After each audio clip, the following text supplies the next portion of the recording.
ہمارے اسلاف صحابہ کرام اس امت کی شاہکار جماعت ہیں. انہوں نے دین اسلام کے فروغ کے لیے، پرچار کے لیے، اعلاء کلمت اللہ کے لیے پوری کوشش کی ہے، اور اللہ کے فضل و کرم سے دنیا کے کونے کونے تک ایک بر اعظم سے دوسرے بر اعظم اسلام کے جھنڈے کو بلند فرمایا ہے.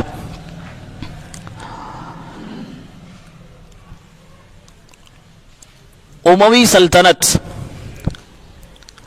بنو امیہ کے لوگ، ان کے دور میں بھی اسلام کا بول بالا تھا. ابن کثیر رحمت اللہ علیہ اپنی تاریخ کی کتاب میں لکھتے ہیں کہ جب یہ دور شروع ہوا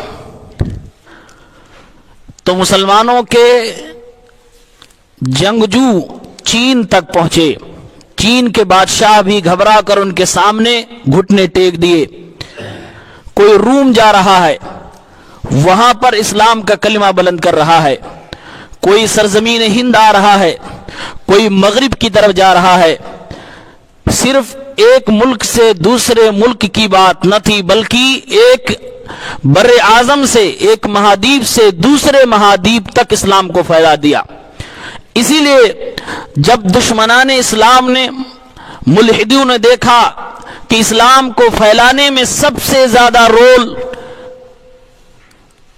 رسول اللہ صلی اللہ علیہ وسلم اور آپ کے خلفائے اربعہ کے بعد اموی خلفاء کا ہے، تو یہیں سے ایک نقطہ نکالا کہ اگر اسلام کی تاریخ کو مٹانا ہے اور اس امت کے جلتے ہوئے چراغ کو بجھانا ہے تو ان لوگوں کو اتنا بدنام کرو، ان کے خلاف اتنے شبہات پیدا کر دو کہ خود مسلمان اپنی اس تاریخ کو بھول جائے، بلکہ بھول صرف نہ جائے، اس کا دشمن بن جائے.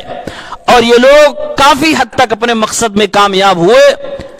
مسلمانوں کی تاریخ کو مسخ کرنے کی کوشش کی، مسلمان نوجوانوں، مسلمان لوگوں کے ذہنوں کو خراب کرنے کی کوشش کی، اور اموی سلطنت کو، بنو امیہ کو برباد کرنے کے لیے، ان کو بدنام کرنے کے لیے کوئی بھی موقع ہاتھ سے جانے نہ دیا. یہاں تک کہ اپنے چھوٹے چھوٹے شہروں میں، مسلمان گھروں میں یہ دیکھا جا رہا ہے، سنا جا رہا ہے کہ داڑھی ٹوپی والا مسلمان، کلمہ پڑھنے والا مسلمان، سیدنا امیر معاویہ رضی اللہ تعالی عنہ کا نام آتے ہی اس کے ماتھے پہ شکن پڑ جاتے ہیں، چہرہ اس کا بن جاتا ہے جیسے نہ جانے کس دشمن کا نام لے لیا ہو.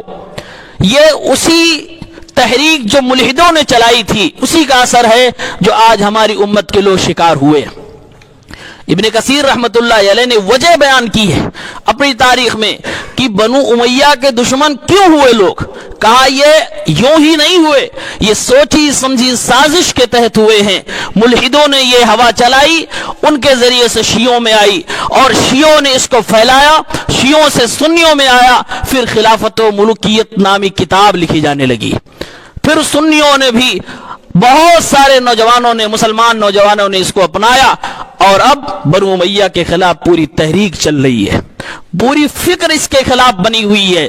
لوگ دشمن ہیں سیدنا امیر معاویہ رضی اللہ تعالیٰ عنہ کے. اس لیے آج کا موضوع ہے دشمنان سیدنا امیر معاویہ رضی اللہ تعالیٰ عنہ کے لیے ایک زاویہ فکر، ایک لمحہ فکریہ. شاید اس سے پہلے کبھی اس منبر سے آپ نے حضرت امیر معاویہ رضی اللہ تعالیٰ عنہ کے فضائل و مناقب میں بیان نہ سنے ہوں، لیکن آج سناتے ہیں آپ کو. اللہ کے نبی صلی اللہ علیہ وسلم کی صحیح حدیث صحیح بخاری کے اندر موجود، آپ نے ارشاد فرمایا اول جیش من امتی یغزون البحر قد اوجبوا، میری امت کی پہلی لشکر جو سمندروں کو پار کر کے، ایک بر اعظم کو پار کر کے دوسرے مہادیپ پر اسلام کا جھنڈا بلند کرے گی، ان لوگوں نے اپنے اوپر جنت کو واجب کر لیا. اس حدیث کو بیان کرنے کے بعد ابن حجر رحمۃ اللہ علیہ امام مالک رضی اللہ رحمۃ اللہ علیہ کا قول نقل کرتے ہوئے کہتے ہیں فی ھذا الحدیث منقبۃ لمعاویہ رضی اللہ تعالی عنہ لانه اول من غزا البحر، اس حدیث میں حضرت امیر معاویہ کی فضیلت کا بیان ہے کیونکہ یہی وہ پہلے صحابی ہیں، یہی وہ پہلے جرنیل اور کرنیل ہیں، یہی وہ پہلے کمانڈر ہیں جن کی ذمہ داری میں، جن کی نگرانی میں، جن کی سرپرستی میں، جن کی کمانڈری میں مسلمانوں کا لشکر سمندر پر اترا تھا اور ایک بر اعظم سے اتر کر دوسرے بر اعظم تک پہنچا تھا اور اسلام کا جھنڈا بلند کیا تھا۔ اسی لیے ابو القاسم التیمی رحمہ اللہ فرماتے ہیں قال علماء السلف، سلف کہا کرتے تھے ہم گواہی دیتے ہیں، ہم شہادت دیتے ہیں ان معاویہ رضی اللہ تعالی عنہ من اہل الجنہ، کہ معاویہ رضی اللہ تعالی عنہ جنتی ہیں، کیونکہ اس حدیث میں اللہ کے نبی نے جنتی ہونے کی پوری لشکر کی بشارت دی ہے۔ یہ حضرت امیر معاویہ رضی اللہ تعالی عنہ، اللہ کے نبی صلی اللہ علیہ وسلم سے حضرت امیر معاویہ کے والد محترم ابو سفیان کہتے ہیں، صحیح مسلم کی روایت ہے وَمُعَاوِيَةُ تَجْعَلُهُ كَاتِبًا بَيْنَ يَدَيْكَ یا رسول اللہ، اے اللہ کے نبی معاویہ کو آپ اپنے پاس کاتب بنا لیجئے، وہی لکھنے والا بنا لیجئے۔ آپ نے فرمایا نعم ہاں میں بناتا ہوں، کاتب وحی بنایا۔ کانا یکتب الوحی، ان کا ایک شرف، ان کی ایک فضیلت یہ بھی ہے کہ اللہ تعالیٰ جو قرآن اتارتا تھا اپنے نبی پر، حضرت معاویہ رضی اللہ تعالیٰ عنہ وہ قرآن کی آیتیں بھی لکھا کرتے تھے، ان صحابہ کے درمیان ان کا بھی شمار ہوتا ہے، یہ بھی وہی لکھنے والے تھے۔ اسی لیے محدث واصل معافی ابن عمران رحمت اللہ علیہ سے کسی نے پوچھا بتائیے حضرت امیر معاویہ افضل ہیں یا عمر ابن عبدالعزیز افضل ہیں؟ یہ صحابی ہے اور یہ تابعی ہے۔ غصہ ہو گئے اور کہا تم ایک صحابی کے مقابلے میں تابعی کو کھڑا کر رہے ہو، یہی تمہاری غلطی ہے، یہی تمہاری غلطی ہے۔ اس کے لیے غصہ ہو گئے اور اس کے بعد ایک تاریخی جملہ ارشاد فرمایا، کہا معاویہ رضی اللہ تعالی عنہ صاحبہ، حضرت امیر معاویہ اللہ کے نبی صلی اللہ علیہ وسلم کے صحابی ہیں، وصہرہ، اللہ کے نبی صلی اللہ علیہ وسلم کے سسرالی رشتہ داروں میں سے رشتے میں سالے لگتے ہیں، وَكَاتِبُهُ، اور اللہ کے نبی صلی اللہ علیہ وسلم پر جو آیتیں اترتی تھی وحی کے لکھنے والے بھی ہیں، وَأَمِينُهُ عَلَى وَحْيِ اللَّهِ، اور اللہ کی طرف سے جو وحی نازل ہوتی اس کے لیے ایک امانت دار شخص تھے۔ یہ حضرت امیر معاویہ کی فضیلت۔ معجم طبرانی وغیرہ کی روایت ہے، اللہ کے نبی نے ارشاد فرمایا اس امت کی شروعات جو ہے حکومت کے اعتبار سے نبوت سے ہوتی ہے، نبوت اور رحمت کے ساتھ امت کو چلایا جا رہا، میرے بعد خلافت اور رحمت کے ساتھ امت کو چلایا جائے گا، اور اس کے بعد بادشاہت اور رحمت کے ساتھ امت کو چلایا جائے گا۔ شارحین نے لکھا ہے اللہ کے نبی صلی اللہ علیہ وسلم نے اس حدیث پاک میں حضرت امیر معاویہ رضی اللہ تعالی عنہ کی حکومت کو رحمت والی حکومت کہا ہے۔ افسوس ہے دشمنان معاویہ رضی اللہ تعالی عنہ کے لیے کہ وہ ان کی حکومت کو کرپٹ حکومت بتانے کو آج تلے ہوئے ہیں، جس کو میرے نبی رحمت والی حکومت بتا رہے ہیں۔ اس کے بعد دور جو شروع ہوگا، بعد کے بہت بعد کے بعد، ابن تیمیہ رحمہ اللہ فرما رہے پھر لڑائی جھگڑے مار پیٹ اور خوریزی ظلم کا دور آئے گا، بادشاہت اس والا آئے گا، لیکن اللہ کے نبی نے ان کے دور کی تعریف کی ہے۔ اسی لیے ابن تیمیہ رحمۃ اللہ علیہ اتفاق نقل کرتے ہیں، اتفق العلماء علی ان معاویہ رضی اللہ تعالی عنہ افضل ملوک هذه الامہ، اس امت کے جتنے بھی بادشاہ گزرے ہیں تمام بادشاہوں میں سب سے افضل بادشاہ اگر کوئی ہے تو امیر معاویہ، سیدنا امیر معاویہ رضی اللہ تعالی عنہ، یہ ان کی فضیلت ہے۔ لیکن دشمنان معاویہ بلکہ دشمنان تاریخ اسلام، دشمنان اسلام، ملحد، کج فکر، کلمہ گو مسلمان، ان کے خلاف ہے اور ان کی حکومت کو جتنا بدنام کرنا چاہتے پوری کوشش لگاتے، کبھی کوئی موقع نہیں چھوڑتے۔ اللہ کے نبی نے تو ان کے لیے دعا فرمائی تھی، ترمذی کی روایت ہے، مسند احمد میں بھی ہے، صحیح ابن حبان میں بھی ہے، اللہ کے نبی صلی اللہ علیہ وسلم نے دعا فرمائی تھی، اللہم اجعلہ ہادیا مہدیا واہدی بہ، اے اللہ رب العالمین معاویہ رضی اللہ تعالیٰ عنہ کو تو ہدایت پہ قائم رکھ، اے اللہ ان کے ذریعے سے لوگوں کو ہدایت والا بنا، یعنی اپنے راستے میں دعوت و تبلیغ میں اس بندے کو استعمال فرما لے۔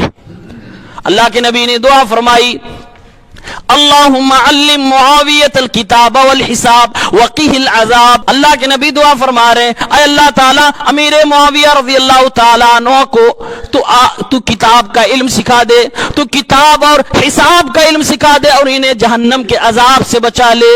حساب کا علم جانتے ہیں، کتاب یعنی قرآن کا علم تو سب جانتے ہیں، حساب یعنی کامرس کا علم۔ ایک ایسا لیڈر جس کو کامرس میں مہارت حاصل تھی، اور حقیقت میں وہی اپنے ملک کو ترقی دے سکتا ہے۔ اللہ کے نبی نے ان کے لیے دعا فرمائی تھی۔ یہ سیدنا امیر معاویہ رضی اللہ تعالیٰ عنہ، اسلاف کے قول دیکھیے، ابو الدرداء رضی اللہ تعالیٰ عنہ ارشاد فرمایا کرتے تھے، ما رأيت اشبہ صلاۃ برسول اللہ صلی اللہ علیہ وسلم من معاویہ، میں نے اللہ کے نبی صلی اللہ علیہ وسلم کی نماز بھی دیکھی ہے، میں نے امیر معاویہ رضی اللہ تعالیٰ عنہ کی نماز بھی دیکھی ہے، دونوں کی نماز میں بڑی مشابہت دیکھی، اس سے زیادہ مشابہ نماز میں نے نہیں دیکھی، یعنی ہو بہو اللہ کے نبی کی طرح وہ نماز پڑھتے تھے۔ حضرت عبداللہ ابن عباس شہزادہ بنو ہاشم فرمایا کرتے تھے، ایک آدمی نے سوال کیا، اے عبداللہ ابن عباس، یہ امیر معاویہ تو ایک رکعت وتر پڑھا کرتے ہیں، تمہاری کیا رائے ہے، آپ کیا فرماتے ہیں؟ ایک رکعت وتر پڑھا کرتے تھے۔ آج بہت سارے لوگ وتر اس لیے ایک رکعت نہیں پڑھتے کہ سیدنا امیر معاویہ کی سنت سے ثابت، انہوں نے اس کی روایت کیا۔ دیکھیے شہزادہ بنو ہاشم عبداللہ بن عباس سے پوچھا جا رہا ہے، کہا یہ ان کا موقف ہے، وہ پڑھتے ایک رکعت وتر، آپ کیا فرماتے ہیں؟ ابن عباس رضی اللہ تعالیٰ عنہما نے ارشاد فرمایا، انہوں نے درست کیا، انہو فقیہ، وہ فقیہ آدمی ہے، ان کو دین کی سمجھ ہے، ان کو قرآن کی سمجھ ہے، ان کو اللہ کے نبی صلی اللہ علیہ وسلم کی حدیثوں کی سمجھ ہے، وہ فقیہ آدمی ہے، انہوں نے یہ عمل کیا، درست عمل کیا ہے، یعنی تائید کر دی عبداللہ ابن عباس رضی اللہ تعالیٰ عنہ نے۔ اور ارشاد فرمایا، ایک دوسری روایت میں ہے، یہی شہزادہ بنو ہاشم آل رسول کے شہزادے عبداللہ ابن عباس فرماتے، ما رأیت رجلا اخلق للملک من معاویہ رضی اللہ تعالیٰ عنہ، سیدنا علی رضی اللہ تعالیٰ عنہ کے بعد، حضرت حسن رضی اللہ تعالیٰ عنہ کے بعد میں نے کسی ایسے آدمی کو نہیں دیکھا جو خلافت کا، بادشاہت کا زیادہ حقدار ہو جتنا حقدار معاویہ رضی اللہ تعالیٰ عنہ تھے۔ یہ ابن عباس رضی اللہ تعالیٰ عنہ کا موقف تھا، بلکہ قرآن کی آیت سے استدلال کرتے تھے۔ ایک مجلس میں بیٹھے ہوئے عبداللہ ابن عباس فرما رہے ہیں، احدثکم بحدیث لیس بسر ولا علانیہ، آج میں ایک ایسی بات تمہیں بتانے جا رہا ہوں، نہ تو چھپی ہوئی ہے اور نہ ہی بہت زیادہ کھلی ہوئی ہے۔ فرمایا جب عثمان رضی اللہ تعالیٰ عنہ کی شہادت ہو گئی، میں نے حضرت علی سے کچھ بات کی، اس کے بعد آگے ارشاد فرماتے ہیں، لوگوں سنو، یہ کس کا قول ہے؟ عبداللہ بن عباس رضی اللہ تعالیٰ عنہ، لوگوں سنو، وَيْمُ اللَّهِ، اللہ کی قسم، لَيَتَعَمَّرَنَّ عَلَيْكُمْ مُعَاوِيَةَ، معاویہ رضی اللہ تعالیٰ عنہ ضرور تمہارے حکمراں بنیں گے، اللہ تعالیٰ ضرور انہیں حکمرانی عطا فرمائے گا، تمہارے امیر بنائے جائیں گے۔ یہ کب فرمایا تھا؟ جب یہ کچھ نہیں تھے، صرف گورنر تھے ایک شہر کے، ملک شام کے۔ عبداللہ ابن عباس رضی اللہ تعالیٰ عنہ نے اتنے زوردار انداز میں یہ بات کیوں کہی؟ انہوں نے اپنی بات کی تائید میں قرآن کی آیت پیش کی، سورہ اسراء آیت نمبر 33، فرمایا وَذَلِكَ إِنَّ اللَّهَ عَزَّ وَجَلَّ يَقُولُ، میں اس لیے کہہ رہا ہوں کہ اللہ تعالیٰ نے قرآن میں ارشاد فرمایا ہے، وَمَنْ قُتِلَ مَظْلُومًا، فقد جعلنا لولیہ سلطانا، جو مظلومیت کی حالت میں دنیا سے چلا جائے، جس کو شہید کر دیا گیا ہو، اللہ فرما رہا کہ میں اس کے اولیاء کے لیے، اس کے جانشین کے لیے، اس کے ذمہ داروں کے لیے حق دے رہا ہوں کہ وہ مطالبہ کریں. قتل ہو گیا کوئی ہمارا رشتہ دار، میں مطالبہ کرنے کا حق اسے دے رہا ہوں، چاہے تو جان کے بدلے جان لے، اور چاہے تو فدیہ لے، چاہے تو فری میں معاف کر دے. اللہ تعالیٰ نے فرمایا فلا یسرف فی القتل، میں اس جانشین کو یہ بھی کہتا ہوں کہ وہ زیادتی نہ کرے، قتل کرنے میں زیادتی نہ کرے. مطلب یہ کہ ایک کے بدلے میں دو نہ قتل کرے، اور قتل کرنے پہ آئے تو ایسا نہ ہو کہ بوٹی بوٹی کر ڈالے. کہا زیادتی نہ کرے، انہو کان منصورا، جب تک وہ زیادتی نہیں کرے گا وہ میری طرف سے مدد کیا جائے گا.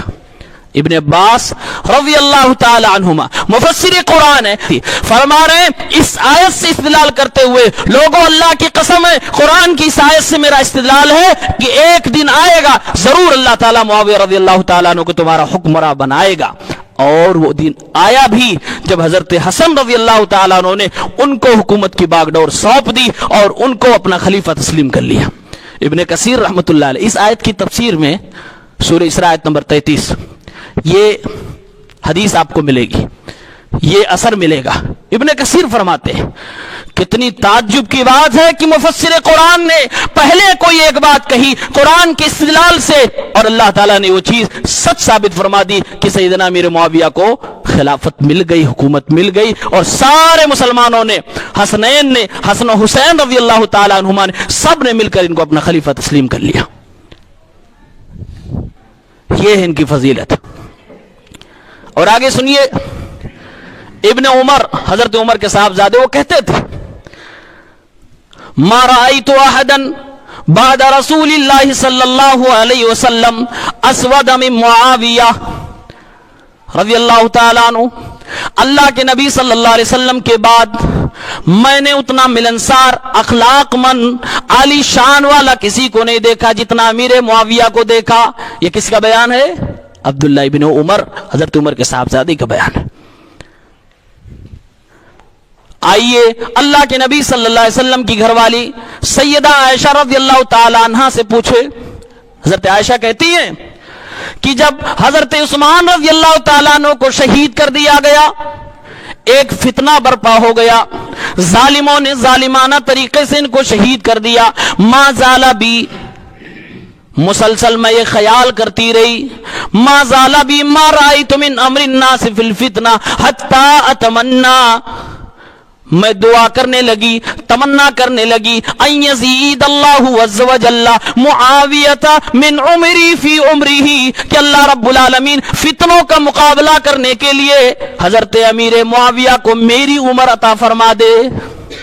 کیونکہ حضرت عائشہ جانتی تھی اس بندے میں پاور ہے، فتنوں کا مقابلہ کرنے کا ہنر جانتا ہے.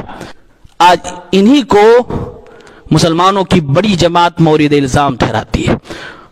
ایک کتاب شاہ کسی ایک شخص کی لکھی ہوئی، خلافت و ملوکیت لیے اڑ رہے ہیں، ٹوٹلی ان کو بدنام کرنے کے لیے پورے منظم انداز میں کتاب لکھی گئی. الحمدللہ اپنی جماعت کے ایک بڑے عالم دین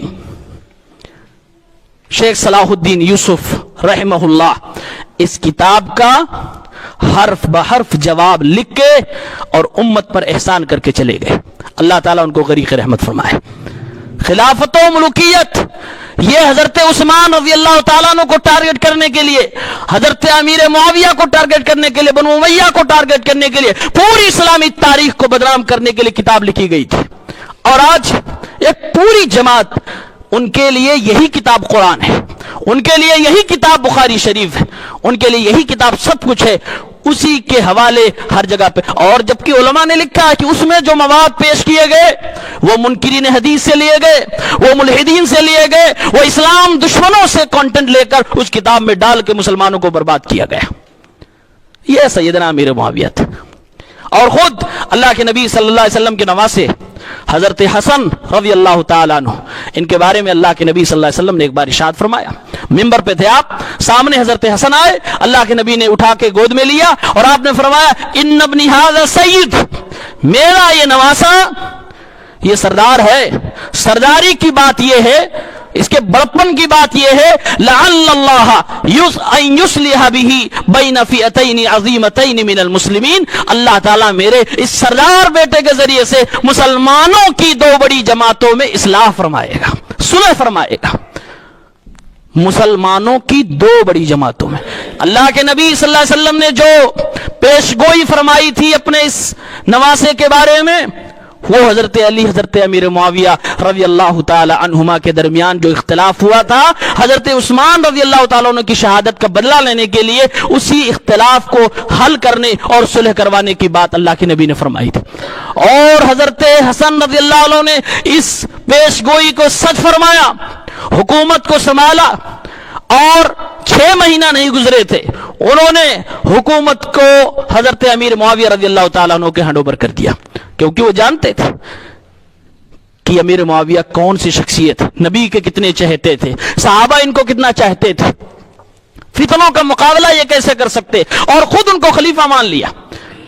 تقریباً 20 سال تک حضرت حسین رضی اللہ تعالیٰ عنہ اپنی آنکھوں سے دیکھتے رہے حضرت امیر معاویہ رضی اللہ عنہ کی حکومت کو، اور اچھی طریقے سے دیکھتے رہے، جانتے رہے بہادر حضرت حسین رضی اللہ تعالیٰ عنہ اللہ کے نبی کے شہزادے، اللہ کے نبی کے گھرانے والوں میں سے ہیں۔ کیا اگر حضرت امیر معاویہ غلط طریقے سے حکومت کرتے تو سیدنا حسین خاموش رہتے؟ نہیں خاموش رہتے، بولنے کی ہمت تھی، جسارت تھی۔ ایک بھائی نے ہینڈ اوور کیا، دوسرا بھائی دیکھ رہا ہے، اس میں کوئی عیب کی کوئی برائی کی بات نہیں ہے، اس لیے کوئی بھی روایت ایسی نہیں ملتی کہ جس میں حضرت حسین رضی اللہ تعالیٰ عنہ نے ان کی حکومت کو کریٹیسائز کیا ہو۔ کیوں؟ اس لیے کہ حکومت صحیح تھی۔ صحیح تھی؟ کیسی تھی؟ عمر ابن خطاب رضی اللہ تعالیٰ عنہ کے طرز پہ ان کی حکومت تھی۔ رأس المحدثین، محدثوں کے سردار امام محمد ابن مسلم الشہاب الزہری رحمت اللہ علیہ فرماتے ہیں، کان عمل معاویہ رضی اللہ تعالیٰ عنہ بسیرت عمر ابن الخطاب رضی اللہ تعالیٰ عنہ سنین لا یخرم منہ شیئا۔ حضرت معاویہ کی خلافت دیکھنا چاہتے ہو، ان کا طرز حکومت دیکھنا چاہتے ہو، حضرت عمر کی طرز حکومت دیکھ لو، اسی طریقے سے سالوں حکومت کرتے رہے، ذرہ برابر اس سے ادھر ادھر نہیں گئے۔ امام زہری کا بیان ہے، ان کو لوگ بدنام کر رہے، کیوں؟ کہ یہی دور تھا جب چین بھی ڈرا، جب مغرب بھی ڈرا، جب روم کے امپائر بھی تھرائے، دشمنوں نے بڑی چالاکی سے مسلمانوں کو بیوقوف بنایا، اور آج مسلمان اسی کے کٹ پتلی بنے ہوئے، بنو امیہ حضرت امیر معاویہ کو گالیاں دینے پہ لگے ہوئے۔ اس لیے علماء نے لکھا ہے صحابہ کی آبرو ہے حضرت امیر معاویہ، جس نے ان پر انگلی اٹھائی وہ بچ نہیں پائے گا، دیر نہیں لگے گی حضرت ابو بکر تک اس کو پہنچنے میں، دیر نہیں لگے گی اس کو رافضی بننے میں، دیر نہیں لگے گی اس کو کٹر شیعہ بننے میں۔ یہ دروازہ ہے اس کے، یہ آبرو ہے ان کی، اور دشمنوں نے بڑی چالاکی کی ہے۔ جب حضرت امیر معاویہ خلیفہ بن گئے، حضرت حسن ان کے پاس گئے، استقبال کیا حضرت امیر معاویہ نے، اور فرمایا مرحباً و اہلاً بابن رسول اللہ صلی اللہ علیہ وسلم، اللہ کے نبی کے نواسے کو میں استقبال کرتا ہوں، میں خیر مقدم کہتا ہوں، میں مرحبا کہتا ہوں۔ استقبال کیا اپنے یہاں، 3 لاکھ درہم ان کو وظیفہ دیا، دشمنی ہوتی تو یہ نہ کرتے۔ اور حضرت حسن، اب یہ نہ کہنا کہ ان کو رشوت دی گئی تھی، ورنہ تمہاری یہ بات نبی کے نواسے تک پہنچے گی۔ کیا انہوں نے رشوت لے لی؟ نہیں، یہ رشوت نہیں تھی، یہ دونوں کا پیار تھا، یہ بنو امیہ بنو ہاشم کی محبت تھی، یہ حضرت حسن رضی اللہ تعالیٰ عنہ کی حکمت تھی کہ انہوں نے ان کو ہینڈ اوور حکومت کیا تھا، تاکہ اصلی دشمنوں کو کیفر کردار تک پہنچایا جائے، خارجیت کو اور خارجیت زدہ فکر کا خاتمہ کیا جائے۔ یہ ایک شہزادے کی حکمت تھی جو انہوں نے کیا،